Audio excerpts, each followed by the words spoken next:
జాతకాలు సెంటిమెంట్స్ నమ్మేవాళ్ళు నమ్ముతారు. తమకేదైనా జరిగితే అది జాతక ప్రభావం అనుకుంటారు.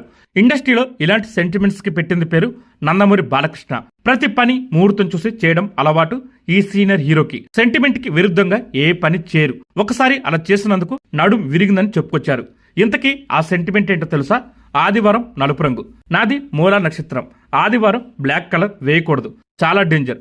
ఏమవుతుందో చూద్దామని ఒకసారి వేశాను. ఆదిత్య 369 సినిమా నిర్మాతల్లో ఒకరైన బాలసుబ్రహ్మణ్యం గారు ఒకసారి రాక సినిమా షూటింగ్ వచ్చారు.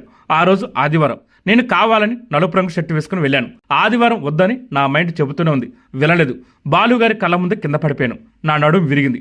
జాతకానికి విరుద్ధంగా వెళ్ళాను కాబట్టి ఆ రోజు అలా అయిందంటున్నారు బాలకృష్ణ గారు. ఈ సంగతి పక్కన పెడితే ఆదిత్య 369 సినిమా వచ్చి 35 సంవత్సరాలు అవుతుంది. అంటే అప్పటి నుంచే బాలకృష్ణ ఈ జాతకాలు, శాస్త్రాలు, సెంటిమెంట్లు నమ్ముతున్నారన్నమాట. ఆ సినిమా చేసే టైంకి బాలకృష్ణ గారి వయసు కేవలం 30 సంవత్సరాలు మాత్రమే.